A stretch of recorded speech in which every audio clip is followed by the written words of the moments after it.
Good evening, Dandies. Welcome to Undetermined the Podcast.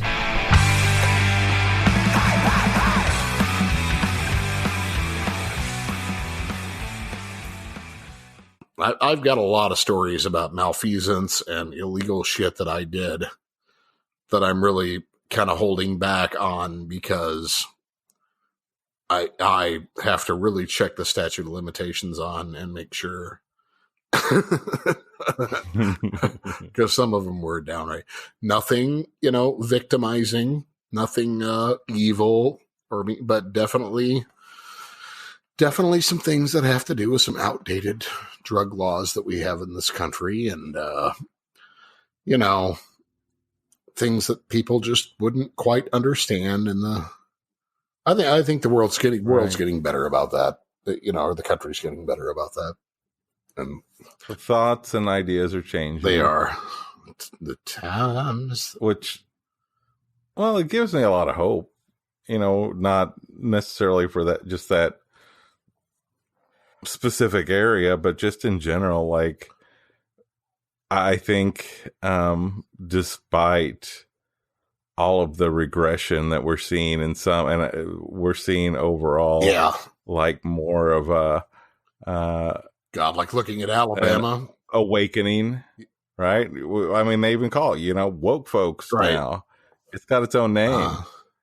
But then you look at something like the abortion laws in Alabama and you're like, fuck, how in the, But I think the country, though, is looking at something like that and they're saying, you know what? Fuck Alabama.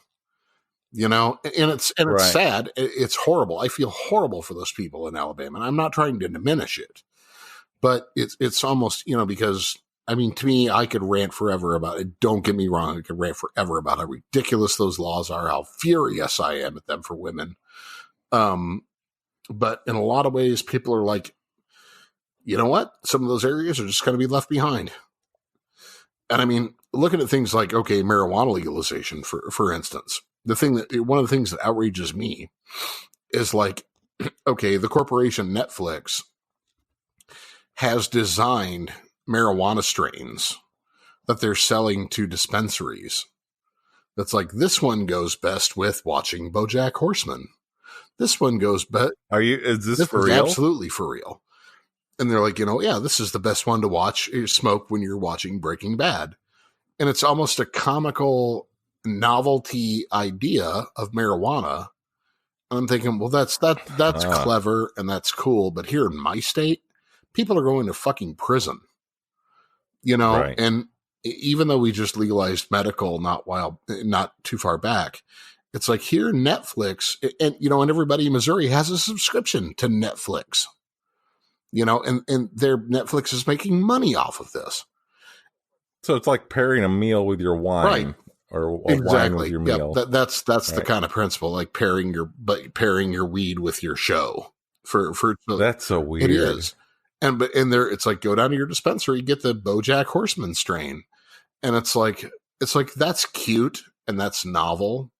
But when you think about a guy, because they haven't ended the sentences of people, and there's a term for it, I forget, but it's like, people who were literally caught 10 years ago with, say, the same amount of marijuana that is legal to have in Colorado now. There's people serving 10-year sentences where literally their guard can come in having that same amount of marijuana at home. Maybe that guard smoked a joint, and it might be against the policy of the prison, but it's not illegal. So there's his guard high, possessing the same amount of pot that guy had when he was arrested. But somehow this guy has a nightstick and he's on this side of the cage, and it's like, why in the fuck can't we let that guy out of there? And why is it just so kind of silly that, like, you hear people talk in media about like living in California. Geez, weed is everywhere now. They're smoking it at the bars. They're, where it's recreationally legal. And it's like, yeah, that's wonderful. And why is it that somebody crosses some little imaginary line one state over and you're going to prison and your family will never see you again? And your children are, you're going to go broke and you're going to file bankruptcy. It's like, Well, the guy just, I mean, literally 10 feet away that you could throw a rock at could be smoking a bowl, you know? How ridiculous is that? It's, yeah. And it's sad. And, you know, regardless of your views on substances, it has to be acknowledged in a different way. Yes. I think, for society, and it's here. It's not going so anywhere. What's the best way to deal with it? Whether you like it or you don't like it, what's the best way to deal with it? And I think, unfortunately, one thing that we're seeing is that the way that capitalists are dealing with it is you're like, let's make a bunch of money off of this. And, you know, that's fine. I mean, there's revenue to be made. But the funny thing is how the corporations are now stepping into marijuana legalization, and they're saying, you know, they're raking in tons of cash now that it's legal. But, you know, for the same guy, let's say, you know, Paco living in Southern California, who was doing the same thing literally 3 years before it was legalized, you know, doesn't get punished, or gets punished out the ass. But then the corporation who's doing the same thing, you know, is just reaping the benefits. And, you know, there's something to be said about that here in Missouri with what's going on with legalization of minorities. It's like there are people now making a big push to say, look, you know, like marijuana arrest has really impacted minority communities for many years. Can we not make sure that when the rollout comes out, can we make sure we incorporate more minorities into the sales, into the production, you know?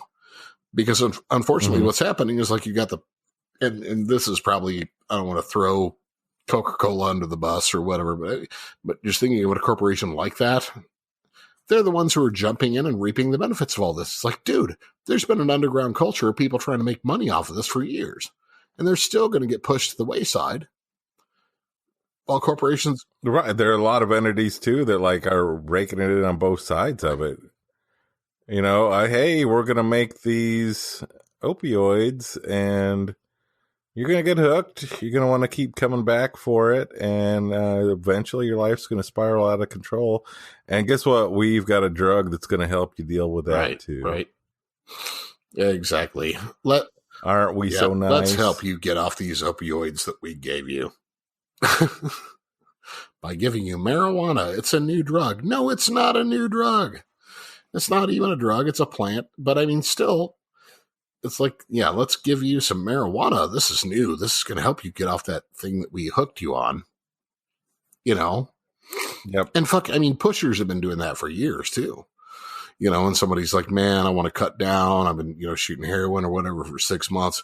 You got anything else? Yeah, man, we got some benzos.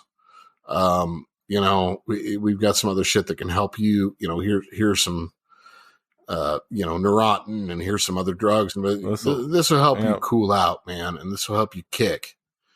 Yeah. And it's like, but the same methods, the same things are going on with these major corporations getting involved in marijuana. There almost needs to be a law that's just like a cutoff. It's like, okay, you know what? Let people, just people, figure this market out. And you don't get to jump in on it because you've been lobbying against it for so long, you know, but now that you know that the people want it, you're right on the bandwagon and you've got the capital. And that's therein lies where it gets really kind of fucked up. Therein lies the rub, right? Absolutely. Yeah. Because, yeah. We don't talk enough about how much having the real resources affects all of us, right? Like, you know, the one person, if they've got all the money, right, and they've got all these people depending on them, they've got a lot of people by the balls. Right. And they know it. Well, we talked a little bit about that on our episode, Snowflakes Are Fungible, right? Yeah. By the way, listeners, go back and listen to that one. It was a really good one. That's a good episode. We talked to, we need to have Scott and Jerry back. We do. We talked to a couple of Republicans about that, about the 1% or whether, real, if it's all you need is a good idea to make money. I agree with you 100% on that. It's horse shit. A good idea isn't enough. You got to have the capital to back it. There've been plenty of people selling shit that are really bad ideas. They just had the right resources. They knew the right people to sell you some pile of garbage. Right. And there may be every, great once in a while, somebody comes up with something that is unique enough. It has to, yeah. And they figure out how to get it out there. But something that takes off. It has to blow minds. It has to go past the plane of regular marketing. It can't just be a nice neck pillow. It has to be something that really revolutionizes something. Right. You can't just be better. You can't just make than the competition. You can't just design a pair of shoes that's like, this is a little better than that, Adidas model. No, that's not going to get it. You have to really, and even when you do, the vultures are coming in and circling you. Right. And there's still a good chance they're going to find a way to shut you down. Or say, well, because they don't want that. We thought of that idea too. Yeah, but you didn't make it. Yeah, but we thought of it. Well, and we didn't implement it because we were making so much more money doing it the way we were doing it already. Exactly. I think that's a really good point about that movie, The Social Network. I love that movie. I love the soundtrack too. Thank you, Trent Reznor.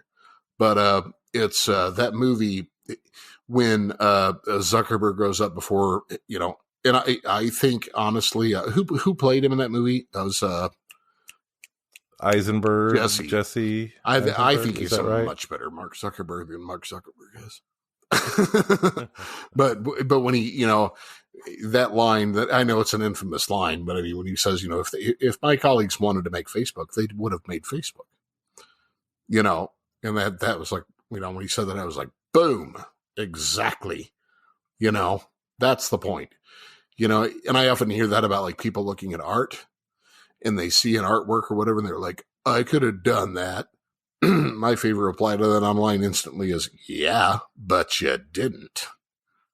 Right. You didn't do it. So it doesn't matter whether you think you could do that. You could do a Jackson Pollock, or at least you think you could. A lot of people have tried to recreate his work. And art critics are like, yeah, nah, it's not just slinging shit around. That guy something was going on in his head. And you can tell a Pollock, but people will talk about him and say, yeah, I could have done that. My go-to answer, but you didn't. But you didn't. And that's why you're a lazy. Right, then think of your own thing. Think of your own simple as shit thing that's going to be different enough that's going to get people's attention, and do it.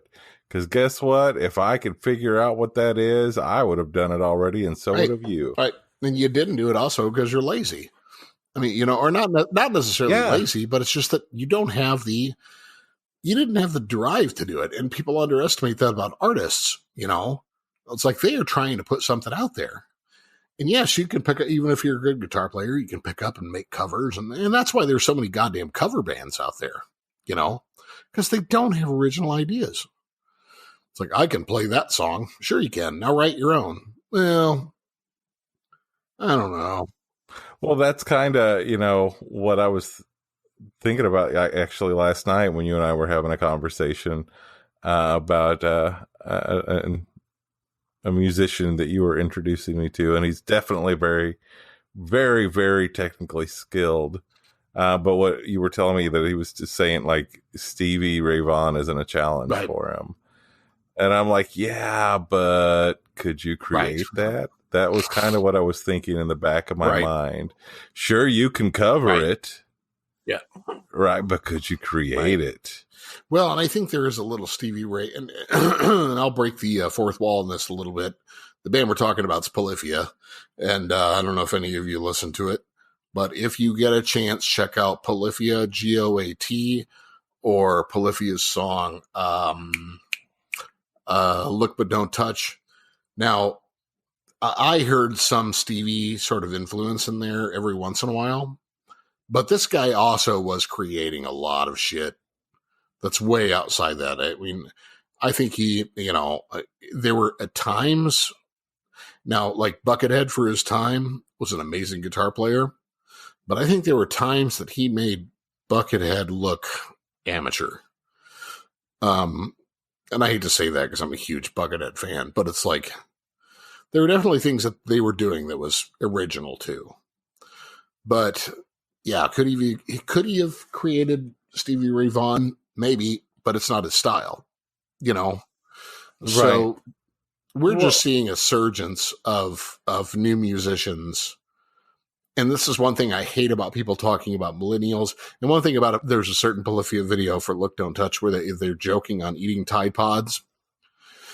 And I think that's kind of a throw out to say everybody discredits their generation for not doing anything or being a bunch of, useless turds who are just, look at them eating soap.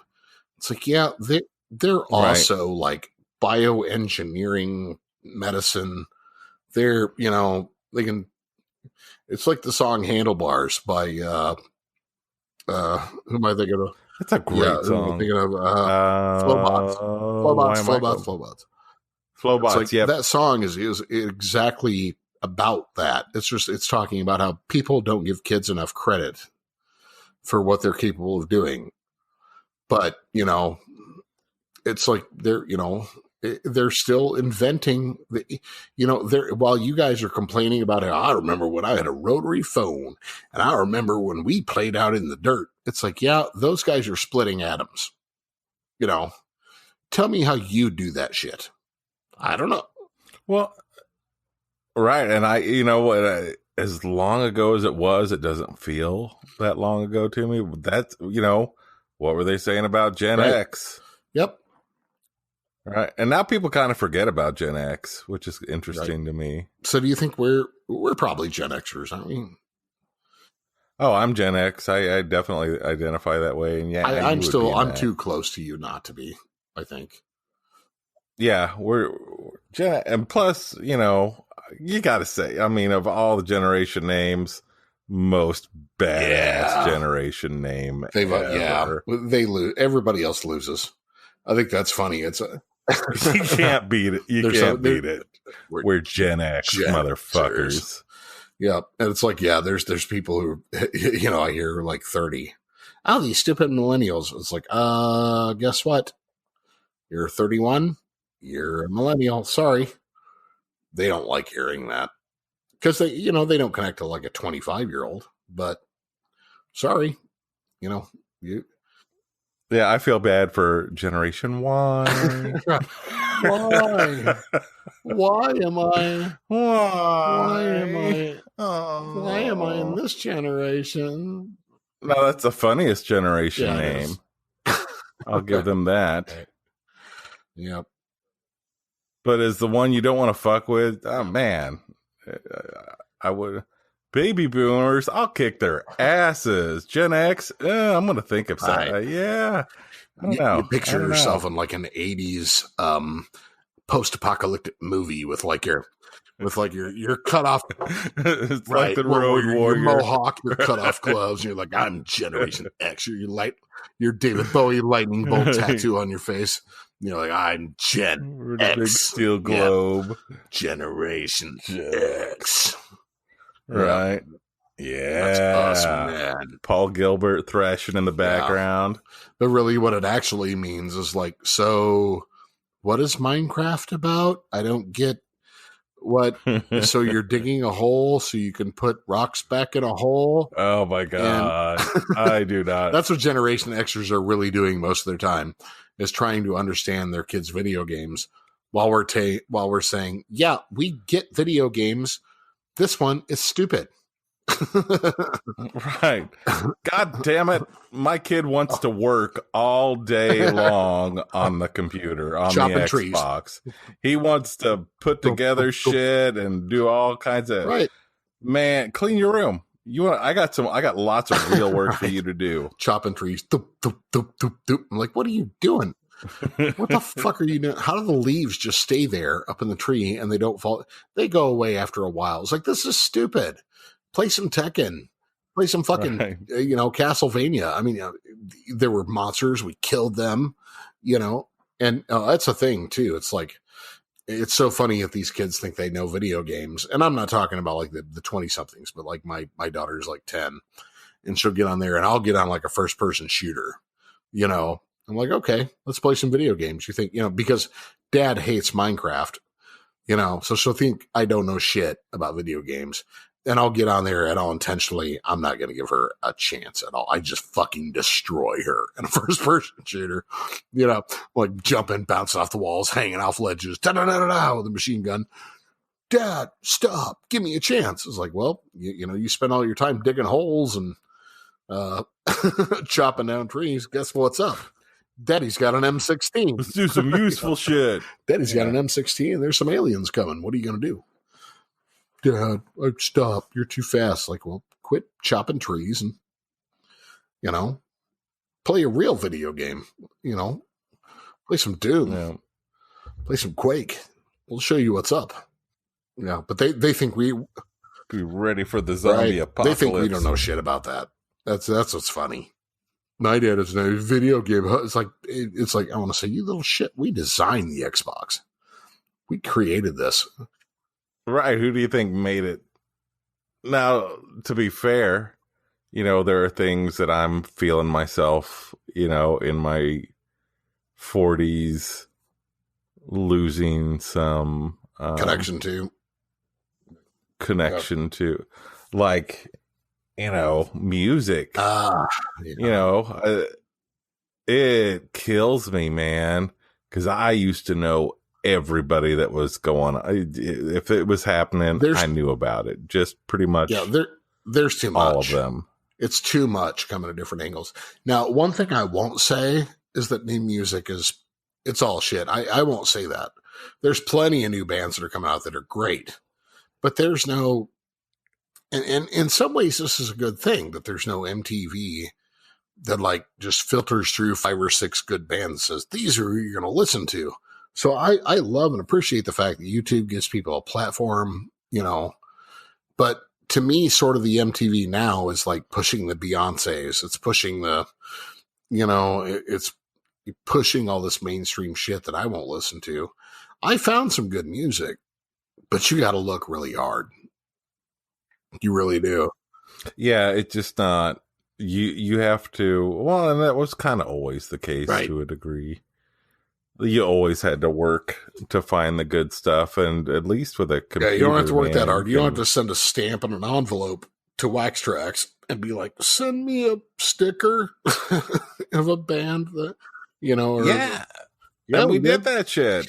I read those trade magazines, man, like from front to back. If you bought a record from somebody who was like an unknown, you had to go off of a description that somebody wrote in a zine and said, well, these guys kind of like, and in a lot of ways, the best way that you discover them is if that guy was a good writer, and he was like, this guy is like Black Sabbath rapes Led Zeppelin, and you're like, oh, that sounds cool, and then you'd send off for the CD and then you'd be like, and it'd be hit or miss, and it'd be like, oh, that's good. Oh, that's good. Yeah. Well, no. Yeah. And sometimes, man, I have no idea how many, like hundreds, maybe thousands of dollars I've spent on. All right. Well, we'll see. It sounds interesting. I want to check this out. Looking at the poster in Circus Magazine, it's like, well, it says they're good. I kind of like these other bands they're talking about around it. He's got the hair of the other guy I like, and he's got the guitar that I like. He's wearing the boots, and you didn't even hear these guys. And then you'd have to go to a record store and just be like, buy their CD or tape, maybe at that time. And you just have to toss of a fucking coin. There was no listening to it, nothing. You just had to, just like, I'm going to get it. Or if you were lucky enough, you had a friend who had more money than you, who was prolific and bought a bunch of shit. And they were like, here, man, check out this Adamant tape or check out this You know, and you'd be like, Right. oh, okay. Oh yeah, that's good. Yeah. Can you make me a copy of that? Right. You didn't burn him back it took then. him like the length of the album to sit down and press record. I had some, especially like punk, like singles or like punk albums. You put a boombox, a little mini boombox tape recorder up against another boombox tape recorder and hit record. And you just had to leave the room and be quiet. You know, that was your, that was dubbing until dual cassettes came out. Oh man, I loved my dual. Remember cassettes. how mind blown you were when the first kind of boomboxes came out that you could actually record what was playing on the radio and it did that transference. Right, that was big. That was You're like, big. holy shit, I can record. And all you did is you had like a 2-hour tape, and you would put it in there like a cassette tape, and you just record everything that the radio played for like 2.5 hours or 2 hours or whatever. And you would hope that your favorite song came on in that rotation. And then you'd be like, oh, I got that song. And you'd fast forward it, you know, and you'd get to that point. You'd be like, here it is. The car is going to take you home. Stay up late on a weekend, like tune into Headbangers Ball. Yep. That was my big one. I'd just be like, all right, I'm ready. Headbangers Ball, or well, for me sometimes too, is Dr. Demento and some of those. Yeah, we didn't have that. Well, I was much younger. I was probably pre Headbangers Ball, but yeah, you'd stay up. Fuck, I can remember recording tapes off of the TV set. Yeah, literally, you know. Putting that mic, that little you had to take like a flashlight and shine it into the speaker system to find out where the mic was, you know, on your little shitty boombox. And you hold the mic up to the speaker on the TV and record like Headbangers Ball. And you're like, God, I hope Testament comes on soon. God, I hope Suicidal Tendencies comes on soon. You know, like there it is. Shh, be quiet. Yep. Be quiet. All I wanted was a Pepsi. Just one Pepsi. She wouldn't give it to me. Just one Pepsi. Oh man, those days. It's fun. But you know what? There was, and I don't know. Maybe there's the equivalency of it going on today. But when you got a win, yes, God, it felt so good. When you ordered that tape off of the zine from like someplace in California or someplace in Chicago or New York, and you were like, and there were a lot of losers. And you were like, fuck, that cost me $12. Oh, yeah. God damn it. And I waited 2 weeks for it. But then you get one, you know, and it'd just be like a fucking winner. And you knew that your friends didn't have it, you know? Yeah. Yeah. Like, yeah. You ever have the ones that like you kind of forced yourself into? Like, okay, no, I'm a fucking fan of this band. And you didn't really, they were real in your heart, you knew they're okay. Right. But like, no. Right. I've worked too hard. I've come too far. That's my band. I am now. Right. I'm a Killer Dwarfs fan. That's my example right there. Right. I love the Killer Dwarfs. Really? I like the Killer Dwarfs. They were the one I can think of is Kick Axe. That was one. There's like, it's like I forced myself. So got your bowels to the wow. I'm like, yeah, okay. I'm just going to say that I like it and I'm going to work on it and try. But one of the biggest wins that I can think of was Skinny Puppy for me. Was a huge one where it's like I had no idea what I was getting into, no clue what it was going to sound like, and then sent off for it and got it. And I was like, oh man, I won. I got a killer, you know, and that was like, because at that time I was into punk music and wasn't really into industrial, and industrial was a brand new fucking thing. I mean, it was being pioneered right about that time. So then, oh man, I was so proud to share that around. And, oh yeah, because it was like nothing ever. And people were like, what the fuck is this? It's like, yeah, just wait. And the same thing happened later with Ministry, you know, Pigface and Revolting Cocks, 1,000 Homo DJs. all those bands. Once I landed on Wax Trax Records, and then. Yeah, and you had the advantage because you lived much closer to that scene. Well, I had the advantage because I lived close in this regard. The tapes came to me within a week rather than 2 months or 14-day shipping. They came to me as soon as they got the letter up there, they would send it out. And as soon as they got the check, I'd give my mom money. She'd give me a check and I'd be like, okay, it was money I worked for, and I would get it within, a week or so. But I couldn't, I was too young at that time. And it wasn't until I was 16 and had my driver's license that I could actually drive up to Wax Trax. And of course, I couldn't always drive up to Wax Trax to buy a record because I had to have both gas money and record money. So you're talking, that's asking a 16-year-old to have $25 in their pocket, and he couldn't do that. But there were a couple of times I went up to Wax Trax Records and I had nothing in my pocket except being able to afford to get there and a half a pack of stolen cigarettes, so it was so I got to go up there and hang out and see all the cool punk people and see all the cool, industrial crazy fucking monsters there. And that was interesting, but all I got to do was just flip through the bins. And what I would do is just stay in the back and listen to what they were playing. Right. It was not as much about finding. It was just research being there. Right. So I'd be listening and I'd be and I'd go up to the DJ or the record store worker. I'd be like, hey, who's this? And of course they'd snobbily look at you and be like, this is Big Black. How do you not know? Could you not know? Fucking poser. Right. I'm sorry. I just, I'm curious. I don't know it. Or it'd be a few minutes later. It's like, who's this? That's My Life with the Throco Cult, idiot. And I'd be like, okay. So then I knew the next time that I came up, then I could, it was like, okay, I know what 2 records I'm going to buy. I'd save up my money and then I could just go in and be like, I want this and this. Yeah. Good choice, man. Yeah. That was a good strategy. Good choice. But it was still 2 hours away and you had to drive through the city, which was really intimidating when you're 16, wasn't easy to do. So, but yeah. I always I would start getting to know the employees of the record stores that I would go into. Not as a 16-year-old kid looking at these college age guys who oh no, I totally did it. I'd be like, so, I like this. What do you recommend? And you'd see, I got some cool stuff doing it that way. Like some of the bands that you still give me shit over. Psychofunkapus, baby. That's how I got it. It's a ridiculous name, but I like Psychofunkapus.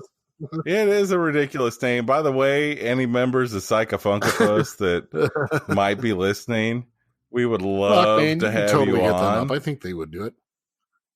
I bet you. Yeah, we're gonna. Okay, so we're gonna make this one. This is on our list. This is on our list. Absolutely. Right, we're gonna be surfing in Jupiter. Yeah. Surfing in Jupiter. Absolutely. Yeah, they were. They're a good band. Yeah, terrible name, good band. Well, not terrible name, just a weird name. Yeah, thought they were different. Fun. Oh well, the Bay Area stories, they got to have. But then I ended up working at a music store. I'm not afraid to admit, I was not the cool music store guy. I'd love to, be the high fidelity Empire that's Records what it's type. Right, because that's the dream.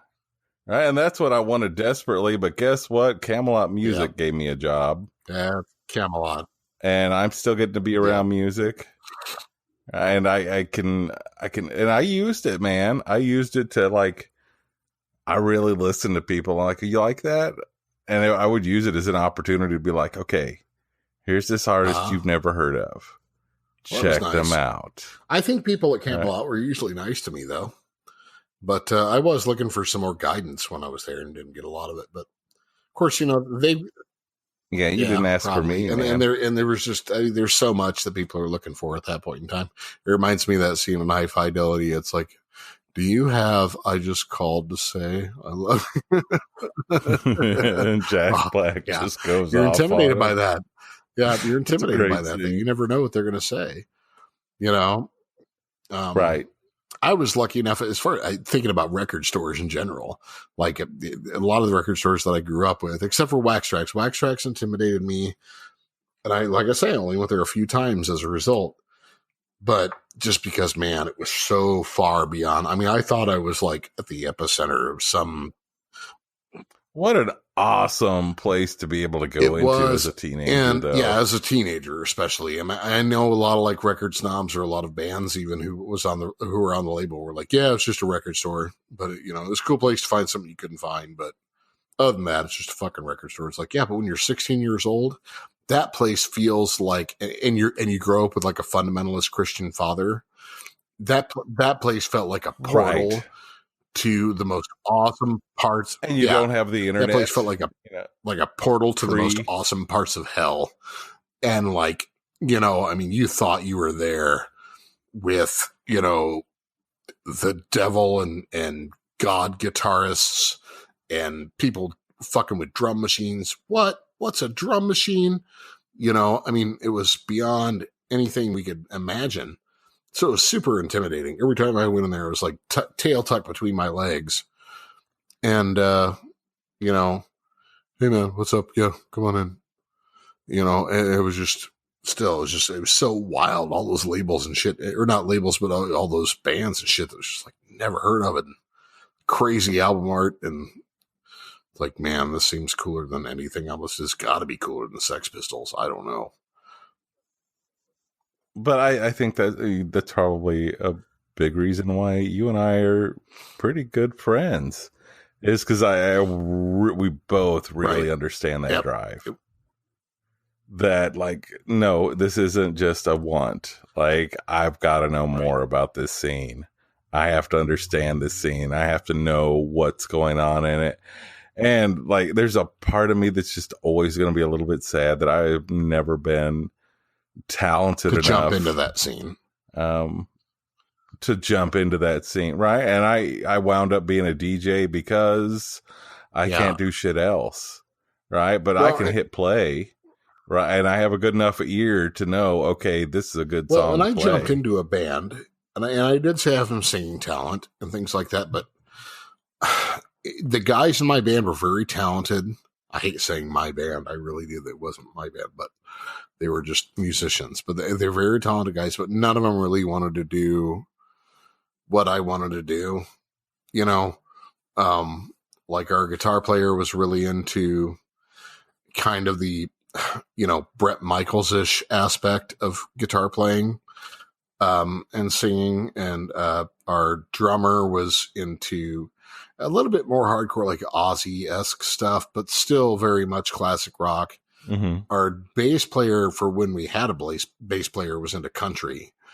And here I am, a Sex Pistols 7 Seconds fan, Depeche Mode head, The Cure.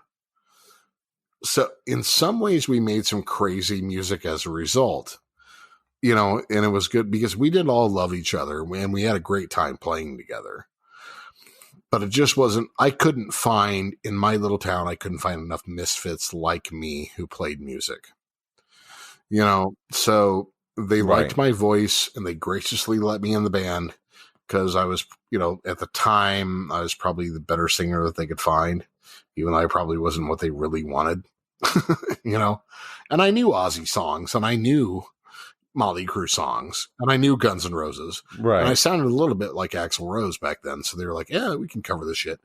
We did like I used to love her and some of those things off of that album. But it's like, but yeah, I always wish I really could have found just a bunch of punks to record with and weirdos.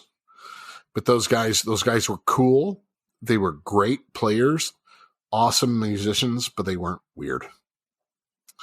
And I was weird. Right. No, that makes sense to me.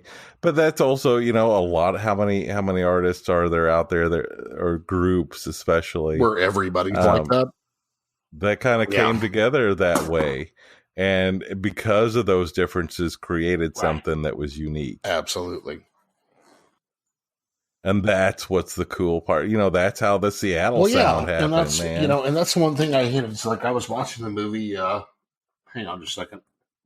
I was watching the movie The Wrestler the other day, with great fucking that's movie. a great movie. But there's the bar scene there where he is what's the actor's name he's playing the wrestler just escaped my mind. Rooney. Why can't I think of his name? No, not Mickey Rooney. Yeah. Isn't it? I don't fucking know. Anyway. Or, I don't know. We'll look it up. Yeah. Google it. The wrestler. But the point I was making is, like, there's that bar scene where they're talking about music and, like, Rat comes on the radio, and he's screaming, like, he's dancing, like, round and round, and right. They were bitching about, like, the grunge scene, and they were like, whatever happened to having a good time, and what happened with when Kurt Cobain comes out, now everything has to be depressing and everything has to be sad. And it's like, I thought, but even Kurt Cobain, Mickey Rourke, even Kurt Cobain, Mickey Rourke, yeah, like that fucking guy. That's what I thought. I was like, that all. Yeah, no. Okay. We're not. We're leaving it in there. I can't admit to that. We're staying. No, it's funny as shit. But he's talking to Marissa Tomei, and now I'm looking at the IMDb. But it's like, it's like we couldn't have fun anymore when Kurt Cobain came out. It's like, but Kurt Cobain listened to Rat. He listened to Guns N' Roses. He listened to, all those bands influenced grunge. It's not like they just went out on their own and plugged their ears and came up with something. They were influenced by all those rock bands, Queen, Led Zeppelin. Right. It's like suddenly when you get like a sound that you're identified with, that you can't appreciate or engage in any other sound. And all those guys were influenced by that. And they would even tell you, we just can't quite do that. So this is what we're doing. And this is our voice. But they were all fans of that shit too. Ask him, ask if you could, Kurt Cobain, what albums did you have growing up? It's not like you lived on an island, It's, it's weird. But yeah, I kind of resented that scene in some ways, but yeah. No, they were dumb kids trying to figure out a lot of underground bands just they had to seek out like we did, sending off for Pixies albums and Big Black albums and things like that. Apparently, like, it's interesting. My daughter gave me that Kurt Cobain. I don't know if you saw it, like it's a reprint of his notebook, like his journal. It had. Was there like a documentary that kind of came out? I don't think the book. I don't think the book was associated totally with a documentary. No, but she gave me. I didn't even know this book. They're not existed. related. It's kind of like his biography, okay. But all it is like his Mead, and it looks like a Mead notebook, and it's all of his notes, just like his scribblings and shit. Mm-hmm. And it's kind of fucking eerie how much that guy's like drawings, his thoughts, where he like draws arrows around and pictures and like writes out ideas and thoughts look like a lot of my journals when I was younger. And really kind of solidified. It's like, wow, I think I have a lot in common with that guy. Wow. So talking about, those bands and growing up in that thing, what do you think was the band, that like, at that time, I'm not talking about like music that influenced you much later in your life that you can say, well, over a 20-year period, like Soundgarden, for example, is like, big for both of us. It's like, yeah, that's a big catalog. But what was the first one you think that was kind of, and I hate to put the moniker or the label alternative to it, but what was a band that was kind of like out of the norm for you? That was the first one that you kind of locked into and like obsessed about.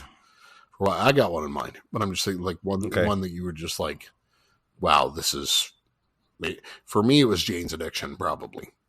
Yeah, that's a good one.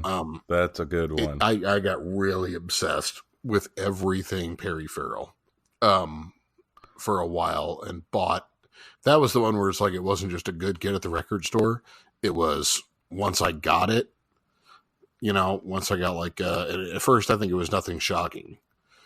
And it was like, after that point, I have to seek out everything that these guys did, and I have to know. And it just consumed my music for a good year, Well, I don't think people today understand how game-changing Jane's Addiction was. It was crazy. And I actually got lucky enough that they went on tour to support Ritual de la Habitual, and we heard Been Caught Stealing hit MTV. It was one of those bands like, they're never going to come here. They're never going to come to like the Midwest. Right. And they fucking did. And they came to Davenport, Iowa. And it was one of the Quad Cities. They're all real close together. But I drove up to that show with a learner's permit. I was still a kid. Didn't have a license and took like my good buddy Dale up there. And it was... But you can't miss that show. You can't. And I was like, we're going. We've got to figure out a way to go. We've got to go.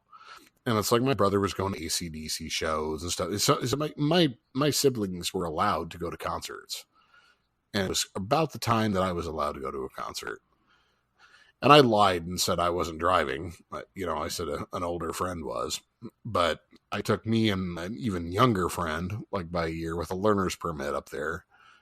And it was fucking crazy. I mean, we walked in there and there's like, I remember this guy who sounded like the Italian ice salesman at a Renaissance Festival, okay. But instead of screaming Italian ices, he was screaming doses of LSD for sale. No. Who wants LSD? And we didn't partake. But I kind of knew that if I did, there was no way I was going home. But here's a guy literally barking in front of the whole crowd selling LSD. I'm like, this is a little different from the Whitesnake show I went to. I remember, goodness, my first big concert was Monsters of Rock. Yes, and they kind of diversified around that time too. They were Metallica anyway. There. Right, that was like the one that stood out. That was like a little bit different from the rest of them. It wasn't just Scorpions, or And I remember, oh man, the Metallica fans were just there for Metallica. Rabid fans. Every time I've been to a Metallica show, all rabid fans. I just remember the Metallica, like one dude that was close to me that was just like, Metallica, fuck Van Halen, fuck Van Halen. He's kind of right. Metallica, Master of Puppets. Right. He's kind of right. And I was just like, and then but I want to see Van Halen too. But I mean, come on, Master of Puppets is pulling your strings versus Jump. Oh, it's a great album. Jump. It's not the same. And Van Halen's one of those bands that, I still listen to them. One of those that you have to admit, or I have to admit, to be more specific. Like, I really liked them. Yeah. Yeah. We've talked about that, and I'm not ashamed to say I like Sammy better than Dave. I'm in a camp where I'm split. Well, I mean, we talked about the pizza thing earlier. To me, it's just different. It's just different, and I'm fine with it. Oh, no, there's still some incredible stuff that came out during the Dave era. But I think, for me, I just appreciate Sammy Hagar more as a musician. It sounds bad because I know that people tell me, and people have stopped me and said there's so many better songs, but I really like Pound Cake. It's one of my favorite songs. Yeah. It's good. Drill on the guitar. The drill, yeah. Plus the chick in that video. Super hot. Now that's a woman. Yeah. Still cooking up that old time. Long lost recipe. Yeah, that's fucking killer. Oh, yeah. Well, I mean, there's nothing to say that's wrong about Sammy Garcia's career either, with like fucking Montrose and, the amazing shit. I mean, it's kind of funny how like my nephew was, talking about his dad passed away and he was my uncle and loved him to death. But he was like, one of my dad's favorite band was Van Halen, and it was a few months after he passed, Christmas came around. I bought him a Montrose album. He'd never heard it. And it was like Hot, Sweet, and Sticky and Bad Motor Scooter and those songs. And he was like, wow, that's a really amazing record. Thank you, Uncle John. Like, Montrose was awesome. Yeah, they had something going on. But what do you think really, I mean, beyond the mainstream, like what you heard on, the 97X type radio station? What was your kind of first alternative to that kind of rock? That was your lock-in. What was your Jane's addiction to my Jane's addiction? You think it was Anthrax? Man, I'm trying to go back. Right, and what's hard for me is I have to kind of work my mind in reverse. And like I can think of bands, but I'm like, wait. Yeah, no, I'm not talking about the best fan you ever, or not the best band you ever discovered. I'm talking about the original one that made you say, "Hey, there's something else out there," and it's not just Led Zeppelin. It's not just, it's not just Aerosmith. Maybe, and I was never like I always appreciated them, but I don't know if I was ever like a super fan, but like They Might Be Giants. I kind of remember like watching them on MTV and going, "There's nothing like this." And Anna Ang, that was the first one. Anna Ang and I are getting older. We still haven't walked in the glow of each other. Or even Dead Milkmen. Yeah. Yeah. Ooh, that's a good one too. Yeah, that was a little bit before them. I still remember just kind of cruising around with friends in the middle of the night and listening to like Night of the Living Redneck. Yeah. Dead Milkmen did that for me. Jello Biafra. Suicide Frequencies, absolutely. Fucking, Anthrax and doing the rap rock crossovers and stuff like that. Anthrax was big. Yeah. Yeah. And then, I mean, of course, there's all sorts of metal too. I mean, as far as being a metalhead, it was like Accept and Testament and some of those bands that, Slayer, of course. I mean, that's on the nose. Right. But then when you get into the late 80s, it's really interesting. In the early 90s is that there are these bands that were really, at the time, they were kind of lumped up with the metal bands, and they weren't really metal bands. But nobody knew where to place them. Like I saw, Soundgarden opening for Danzig. Maybe. But I remember, Soundgarden opened for Danzig. Faith No More opened for Guns N' Roses. See, that's the thing. And you've told me about like those shows in the past, and I'm envious of that. Is you got in on a lot of concerts. Like, I got to see some shows that like it's not before fair. Those guys ever like were on MTV or anything else. You got to see some of those intros at Mississippi Nights and other places, like seeing Mississippi Nights was a great venue. Yes, it was. It hurts me to know that it's not there anymore.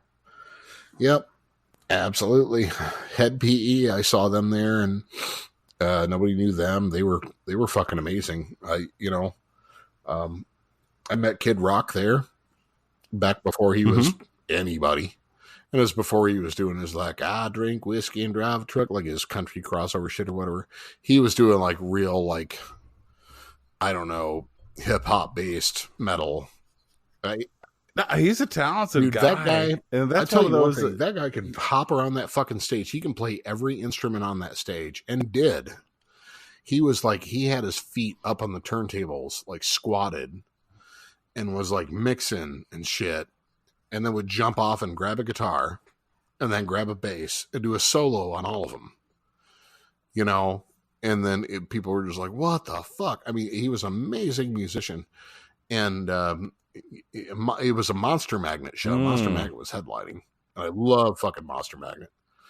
And but Monster Magnet was about to come on after him. Head PE opened, which I loved. And once they came off, I ran over and I had some really dirt marijuana that I brought to smoke with them, and Sure. they obliged me, and they kind of acted like, "Oh, thank you for the Thanks effort." for the shitty But right, like, hey, is it green? It's like, nah, it's kind of brown. They're like, oh, we'll okay. take it. They took a hit, passed the back. Those guys were amazing.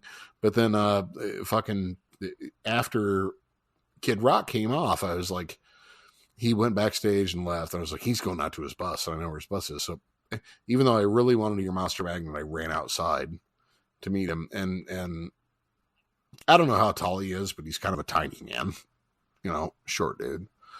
And I brought up a $2 bill that I had in my wallet of all things. And I gave to him. I was like, man, can you sign this? He signed it, and he was like, man, that's the first piece of money I ever signed in my life. That's cool. Yeah, so I was like, oh, that's nice. And talked to him for a few minutes, and talked about Detroit for a little bit. Nice guy, super nice guy, but amazing. Yeah, his musical talent, as far as his ability to play instruments, everything else. I'm not a big fan of a lot of the shit he did later, but still a nice guy and very talented. I won't knock him for that.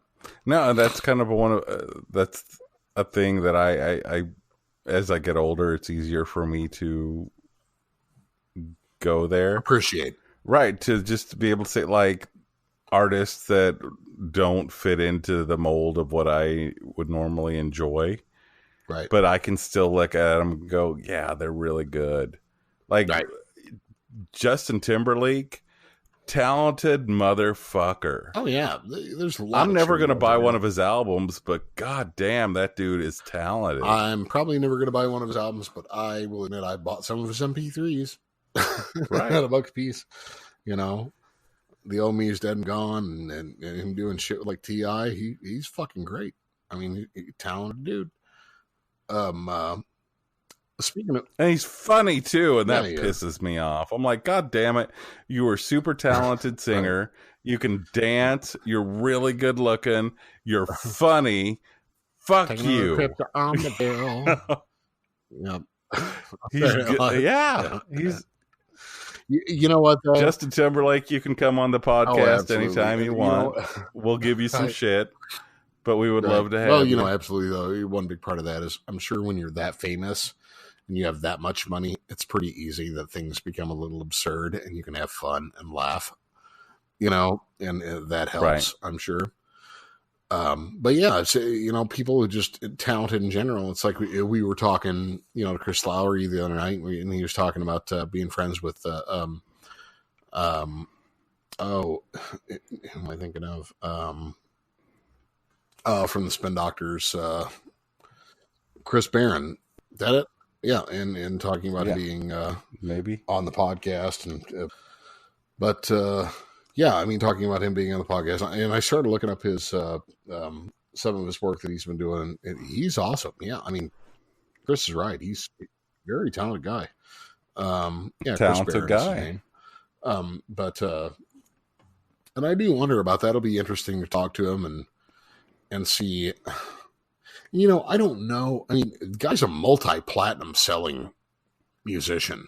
I mean, Spin Doctors were huge. Mm-hmm.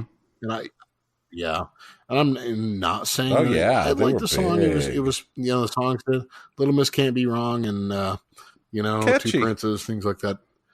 I don't want. I wasn't. I'm sorry. I didn't buy the records. They were catchy. I liked them. I enjoyed them. But I do know that there's been like some aspect of like his music becoming sort of a joke, as kind of cliche 90s music.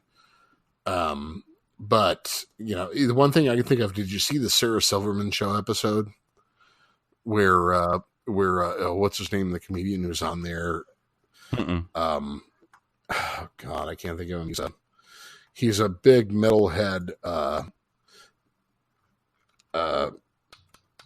comedian.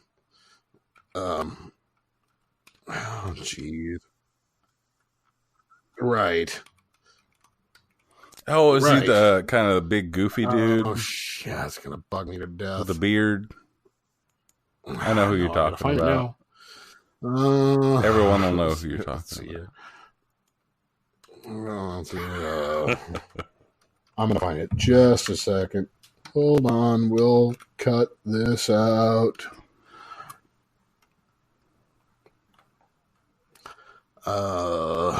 Brian Posehn, right? Yeah, we're Brian Posehn. But there's an episode. Brian Wears the Posehn ball plays cap this a lot of character the where time. he's a gay guy. No. I'm thinking with of a the other husband dude. But or significant other anyway in Sarah Silverman's show, where they're just like the Sarah Silverman show, and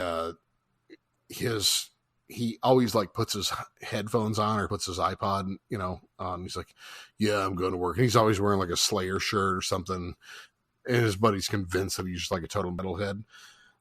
His partner finds his iPod at one point, like right, puts his headphones on. Right, and the only song. Oh yeah, I've seen this. Doctors, yes, and he's listening to the biggest pussy like ass shit. Copies of Two Princes, and that's all he listens to apparently when he's gone. And it's like, I don't even know you. I don't know what's going on. I thought you were a metalhead. The only thing that's on your iPod is Two Princes by the Spin Doctors. You see the cutscene where he's like running around town, he's dancing to it. Shit. It's a good song. What do you want from me? Oh, I thought you were a metal guy. It's one of the things that attracts me to you. It's a good song. Like his guilty pleasure, But that's a thing, like, and I feel bad, like, what are those artists? We all have them. We all have those artists that we really like, that we don't necessarily want the world to know that we're checking them out. And I've worked to get past that, and I don't think I'm nearly as bad. I'll pretty much tell you anything I listen to and justify why I do it. And I got to admit, one thing about like Two Princes and like hearing that on like the alternative radio station, there was a time for a while, and sorry, Chris Barron, if you're listening to this and you want to be on the show, but there was a time after a while that I was rolling my eyes and I was like, oh, this one again. Right, but don't you think that they're probably at the same time? I don't think that's his fault. Yeah. Right. It's not his fault. It's overplay on radio. Absolutely it is. It's like, because I will say that I absolutely enjoyed it many other times, but then it was like, oh Christ, can you please just let up? And it wasn't the song, it wasn't the music, it was just radio milking shit way too hard and being like, okay, part of this is like, you play anything, you play your favorite music. You're going to get tired of it. If you're eating pizza every day, even if it's your favorite meal, you're going to get sick. Exactly. You're going to get tired of it.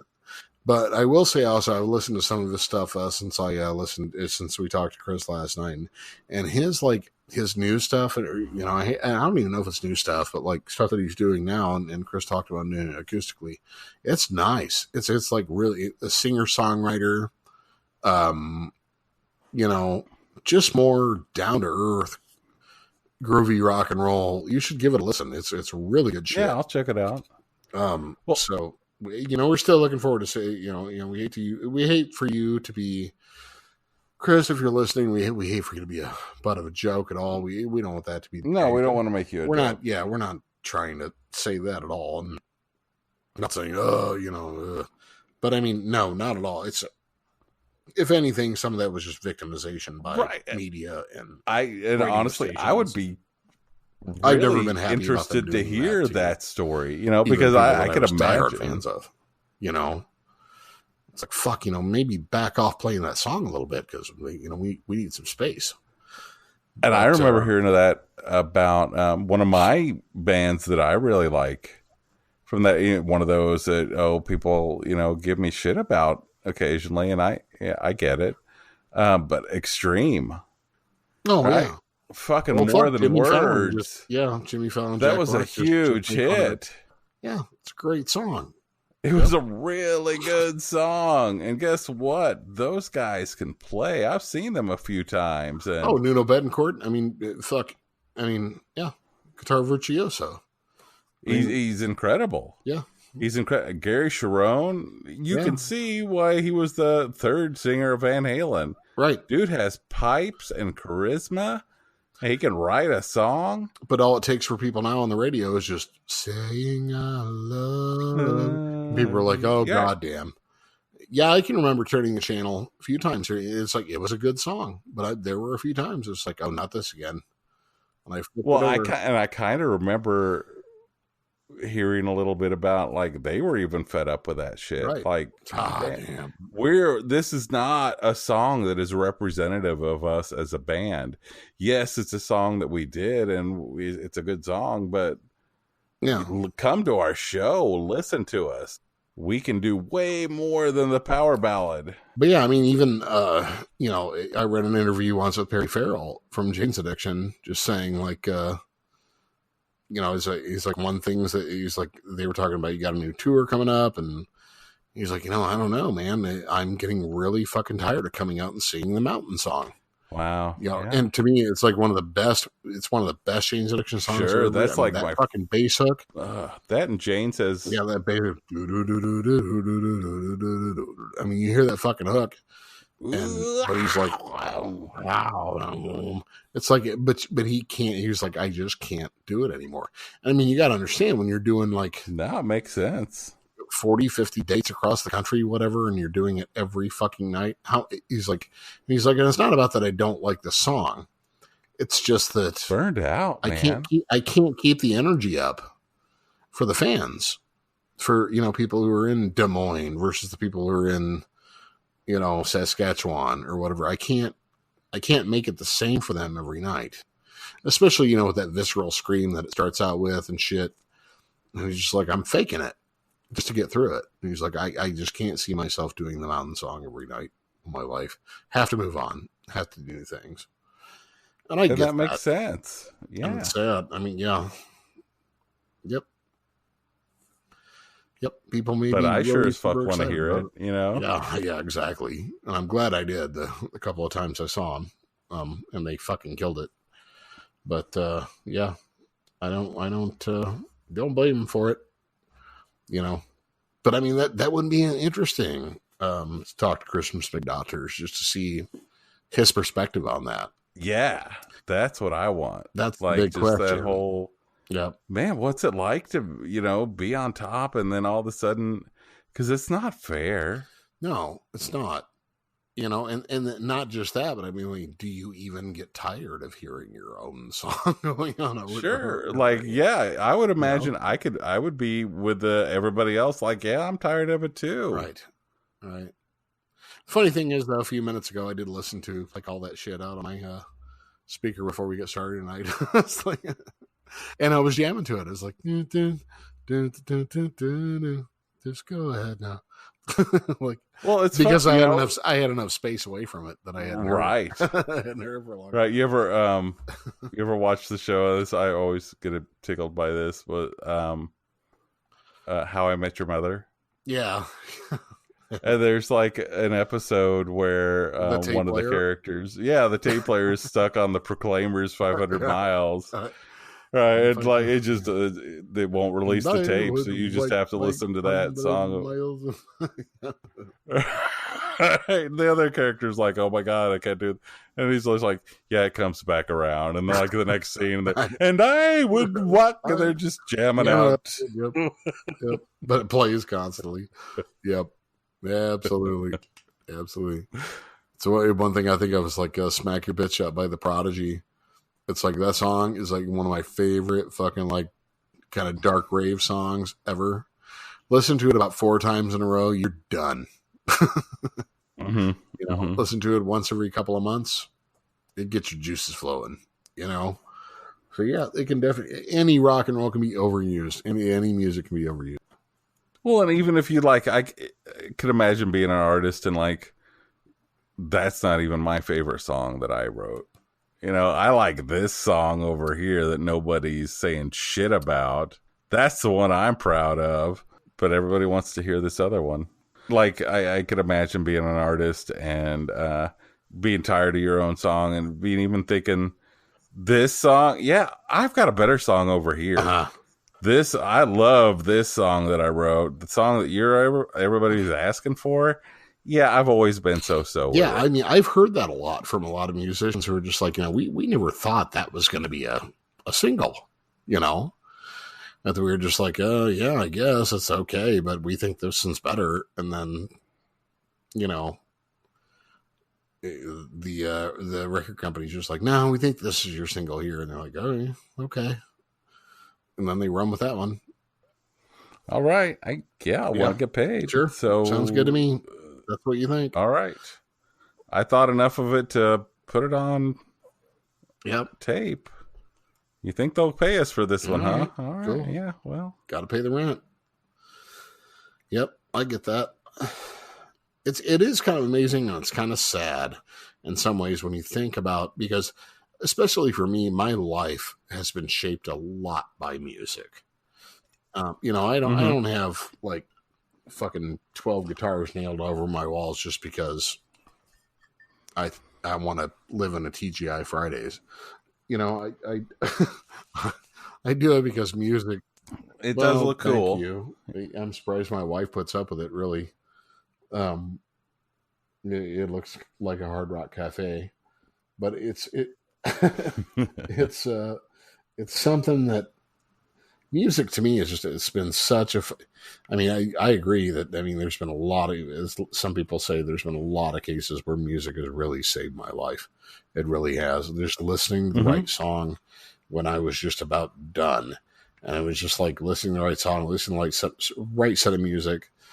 And, my mother will even say, and she lives here with me, I'll go out to the Google Home and I'll be like, name some album and artist, I'll be like, hey, Google, play Flesh for Lulu, Postcards from Paradise, or whatever. And she'll be like, and she'll be like, how do you know all of those songs and all of those? Because it'll be endless some nights. It'll be really obnoxious, really, to some people. But she's like, how do you know the names? Also, it's like, because it's super important to me. It always has been. I'd rather have a song talk me through something sometimes than even a friend, and, but it's, I got to forget what point I was making about it, but I think that, it's unfortunate. Well, I know the point now. It's kind of unfortunate that the music industry or the radio industry has shaped that for people because of our exposure to hits, what they think sells.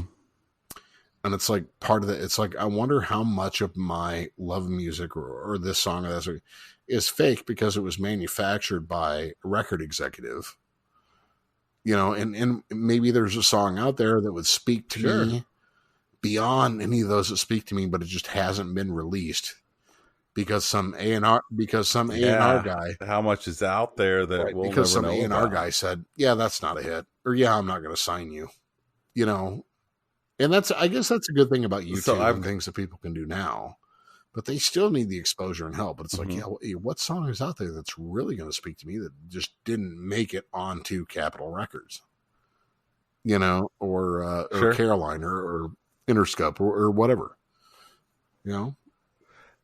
I have, sorry, while you were talking, I was kind of pondering in my mind, and this is kind of an interesting thought to me. Like how much of it, like the artists that we enjoy or the songs that we get into, how much of it was the right timing for it to find us? With what's going on. Like if this song had found me a year sooner or a year later, maybe it wouldn't have hit me the way that it did. And I'd have been like, yeah, that's okay. But because of when it found me. And when it hit. Or when I found it, I had just broken up with that bitch. Just like, broke my heart, and then that hit at that same time, and that became the heartbreak song for me. Yeah, that's an interesting thought to me. Philosophically and timeline wise, it is, and I guess that's all we got. And that's the thing. I think that now with social media and now with the internet and everything, we can probably pull more things in, but I still don't think it's a perfect interface yet. There's a lot. Oh, no, and it never will be. Because there's just too much content out there. And just, It's crazy to think about, though, those influences. People you meet and they had certain records, you know, and you didn't have those records, and you had some records they never had. And you get the excitement when you found something that nobody else that you know knows, and being able to like, no, come here, we got check this shit out.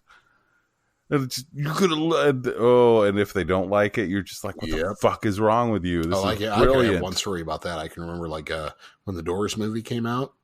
My uncle was a huge Doors fan, and so was I as a result. But I was a kid, you know. I don't know when the Doors movie came out, but I think I was about 12.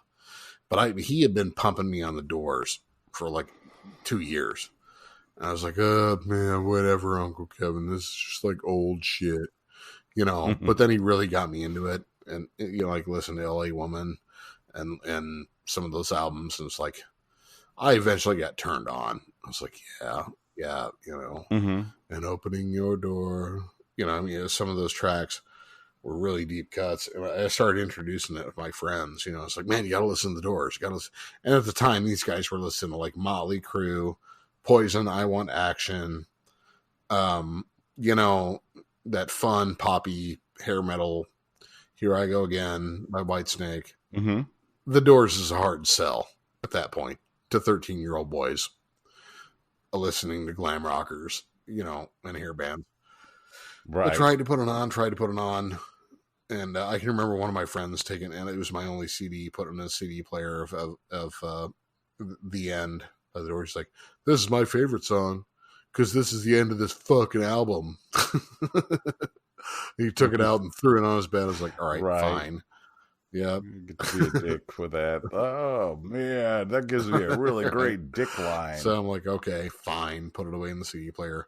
2 weeks later, the fucking Doors movie comes out with Val Kilmer. Guess what? And everybody's like, Hey, can I borrow that Doors CD and burn it? You know, no. Fuck you. Or copy it on a cassette, you know. Hey, can I borrow that and copy it? You know what? Fuck you. Go buy it. You know, why don't you give them a little revenue? Because last week you threw it on your bed and said it sucked. So now Val Kilmer's in a movie. But now that it's popular. So kiss my balls. Yep, exactly. Pisses me off. And that's bandwagoners. That's kind of a thing that like I think you and I both have we've talked about it. Like it evolved past to a certain degree. Like I think I went through a phase, and you probably did too, where there was like you get a little snobby with your music. You don't know the band I know. Oh, I can't. Right. And then like we both know somebody that we're very close to, who if they become popular, he's out. Oh yeah, yep. The whole sellout. Yeah. Right. They sold out. No, they got paid. Yep. For doing something that they should get paid for. Yep. Good for them. And, you know, unfortunately, the guy that we know is also a big Tool fan. And I guess apparently never listened to lyrics to Hooker with a Penis that talks exactly about that and says, and me, I quote Maynard James Keenan, dumb fuck, I sold out long before you ever even knew me. I'd sell my soul to make a record.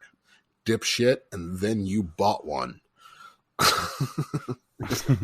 There's the point. Right. By Maynard, who is friends with Sammy Hagar. Yeah, and there's no such thing as selling out. It's just I'd sell my soul to make a record. That's what you don't fucking get. I've been doing this for so many years, and that's what I'm trying to do, is make money at it. And then the minute I do, I'm a sellout. Why? Right. You know? You're not starving, so fuck you. And I mean, selling out is a fucking thing it's tricky, right? Like we don't want to come on here and sell, I don't know, think of the worst fucking possible thing we could. We don't want to be on here and doing commercials for Exxon Oil.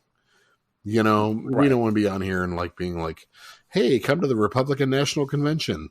You know, we that's not, you know, I wouldn't take that gig. But you know what? No. If somebody wants to come on here and offer me to sell a mattress or a pillow or a fucking, even a fleshlight, I'm cool with that. I don't give a shit. Because we're broke as shit. Yeah, that's fine. But I mean, yeah, I've got standards, but just selling a lot of records of your work, of your records, how the fuck is that selling out? You know, it'd be one thing if you put your shit on a Pepsi commercial, you know, but just becoming famous or becoming popular, that's not selling out. That's being successful, you idiot. That was the whole fucking idea. They want everybody to listen to it, and guess what? Everybody is. That irritates me for people who are trying to make money in the Yeah, I don't. They deserve it. They deserve more than that. No, they totally deserve it. Yep. That doesn't make their product bad. No. You know, sometimes good stuff gets through. I tell you what, if Maynard James Keenan and Tool made a song on their next record that said, "I'd like to buy the world a Coke," Right. I'd be like, okay, sold out. Perfect harmony. Yeah, probably. Yep, sold out. But not when they're, you know, becoming, yeah, but when they're becoming popular, selling songs about fisting people in prison. I don't see that as selling out at all. I'm sorry, that's not going to become popular. Hey guys, want to go to prison and fist somebody? It's the thing to do now. Yeah, that's not happening. That's what all the cool kids are doing. All the kids are fisting people in prison with Coke. Yeah. A cola. Hey, you want to increase global warming and flat out California? That's what everybody's doing. It's cool. Yeah, that's. Yeah, no. Yep. Nope. Tool still gets cool points. I don't care. No matter how much they sell. Yep. Oh, they've become such beasts. Man. An amazing artist, dude. I mean, we don't have to plug them. I mean, they've done so well, but I mean, fuck. And I've got a soft spot for prog rockers. Anybody's willing to do a little thing, you know, a little bit different of a thing, and just really kind of break out of the realm of what's going on. My kid just went to see the last Tool show there in Kansas City.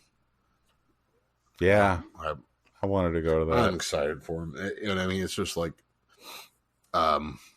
yeah, I've been to see them, so I got it chalked up under my belt.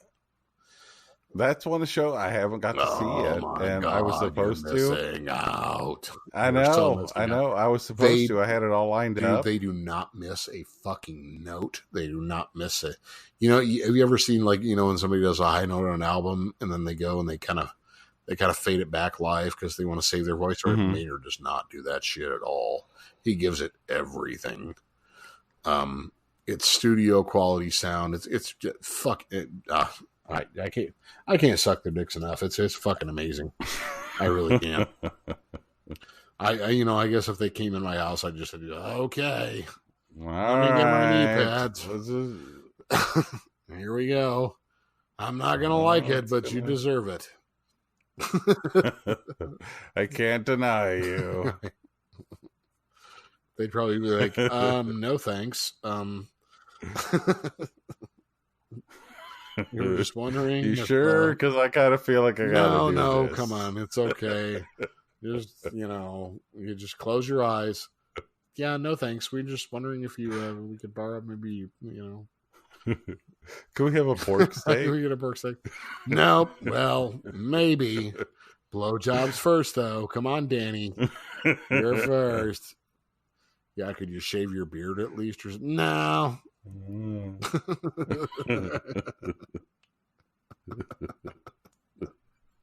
Oh boy, that's going out there on the internet probably. Oh yep. Maynard don't get no sloppy seconds. You come on up here. Oh, who's first? Flip a coin. Yep. Great fucking band. Oh. Great fucking band. My ultra realistic description of blowing them in my living room, I could at least say, good on you guys. You did it. Look at what you've done to me. Oh, be careful with that. You never know, that could wind up on the next album. Yeah. No, well, shit. I was just thinking about the God, why can't I think of the name of the song? The thing where he took off of Art Bell. That whole thing with a fake collar that got to be like really huge, that he was from the future. Oh yeah. And why can't I think of the name of it? Yeah. But it was totally based off Yes, of that. it was. Yep. That's interesting that you bring that up too. People from the future. Oh geez, what was I going to say? There's this Fab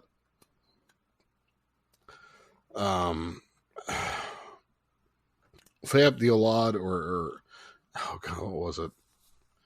Let's see here. Art Bell Tool. I've got to Google it now. It's driving me nuts. That's a bad Tool fan. Bad. Area 51, the Frantic Caller. Yeah, Fayette Diolad.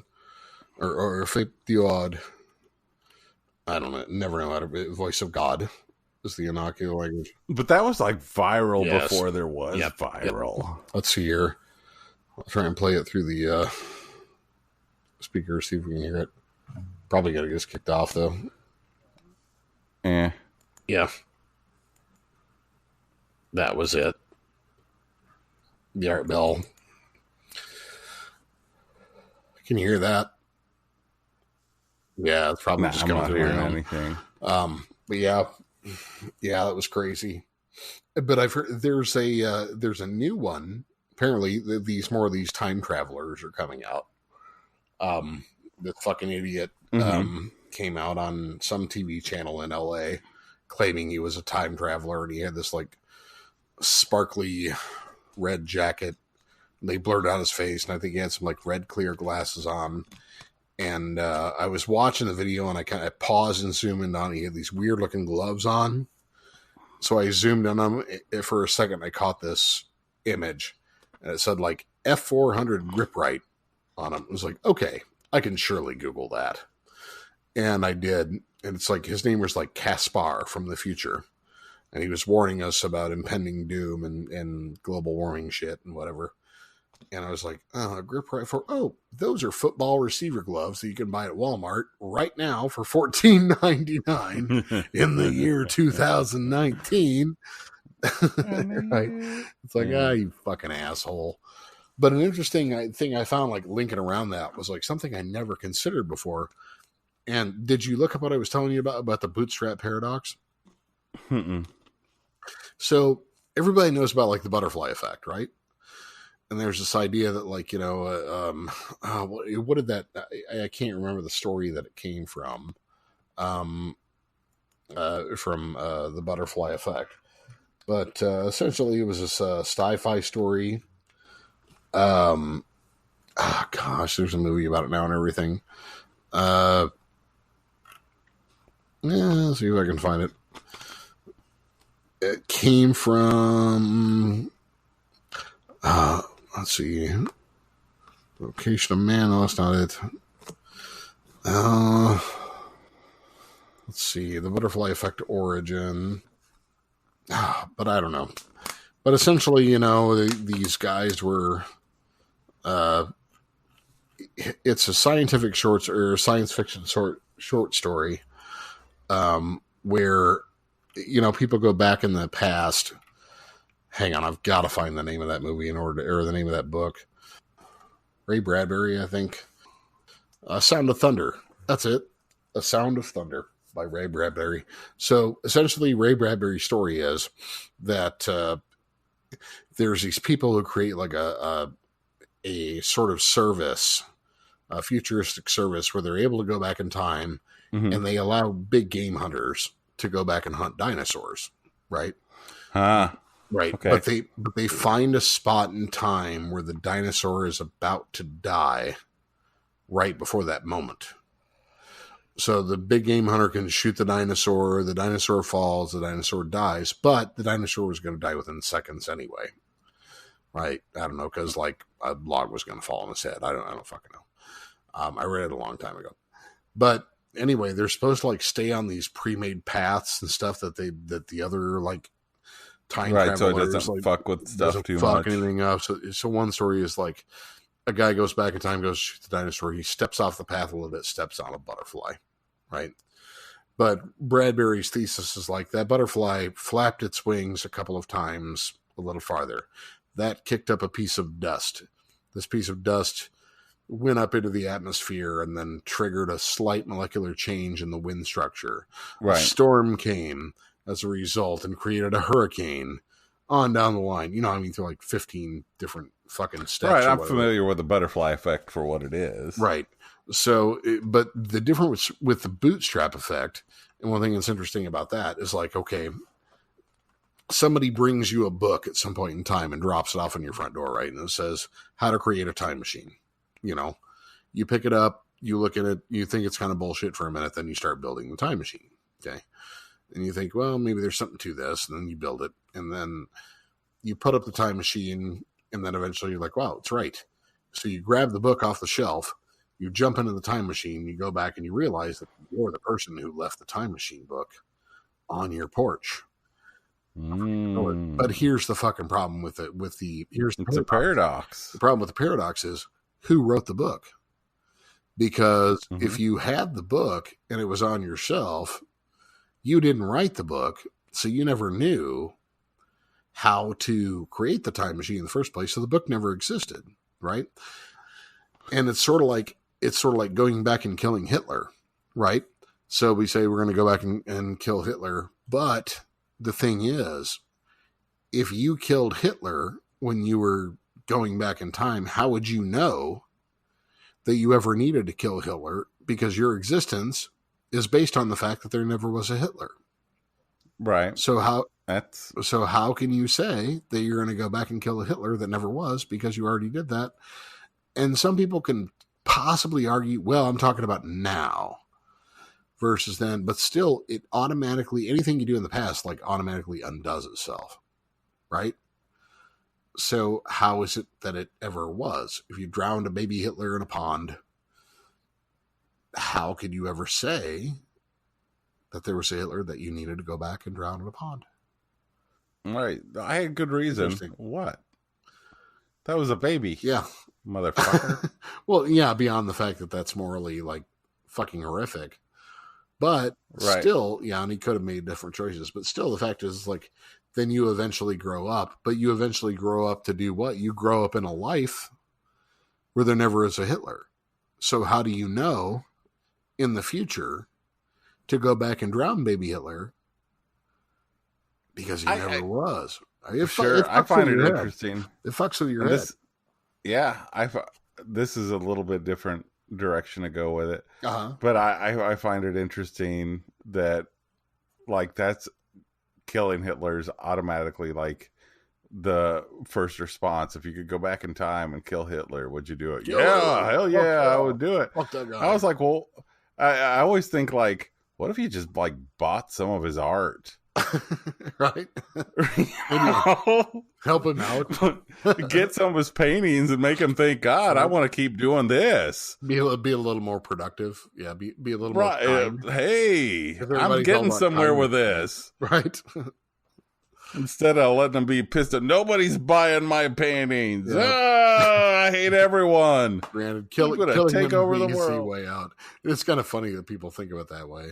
Yep. Let's kill a baby. It's like, no, well, you know, maybe just buy a picture, you know? You know? Maybe give him free rent for a month while he's a starving artist. That might help. Buy him a sandwich. Help him out. You know, yep. Go back, dress up like a Hasidic Jew and, like, you know, give him like $1,000. Maybe, you know, give $1,000. Is that a lot to pay to save like 11 million people? Probably not. That time, a lot of money. No. Not a bad idea. I think that's a good idea. Just buy Hitler's paintings. Sure. Give him a lot of money for stop him, the whole thing. Yep. Yeah. Yep. Take like a chunk of gold worth like $1,000 US back then. Fuck. That'd be a lot of cash. He might turn out to be a nice guy. He might. Oh, me love the Yoden. They bought my paintings. Yeah. Fuck. Yeah, maybe convert to Judaism. You never know. Mm-hmm. Possible. Maybe. You know, Well, he definitely a was pissed off already, fucker. you know, biologically, he was already halfway there. Well, and that's why time travel's bullshit, really, though, isn't it? I mean, especially with this guy that we saw, you know, this Caspar or whatever. It's like, he could have made so many more decisions than to go back to 2019 to tell us about impending doom that's coming from global warming. You know, Like, yeah, you could go back a little further. I don't know. yeah. Well, it's a good point. You know, we do think about the Terminator kind of aspect of time travel. Like, let's go back and just kill. Right. And that's an interesting question. Like, Yeah. how much of our thoughts are influenced by those kinds of and exposures. our beliefs. Yeah, because maybe just going back in time and just buying somebody lunch would have been nice. You know, Right. you never know what that could have done. Hey, maybe this bad day was the turning point for this, you know, individual Right. who changed history. Yep. Right. Maybe if somebody had just said, "Hey, man, you need someone to talk to today." Right. Well, I can't imagine. I mean, fucking, you know, you just had some car problems. I mean, just what would happen if somebody like just came back? Hey, let me pick that up for you. Yeah. Not That saying would've you're been going to go on nice. a rampage, but you know. Right, never but know. I can't say that I haven't had thoughts like "fuck my life." Right. And if, In those and if you're a moments. Hitler, you know, best thing for you. You never know. You never know. No, you don't. Huh. Well, we've gone some interesting places tonight. We Yeah. need a back to basics. Yeah, it was good. I had a good time. We had a good time just hanging and chatting.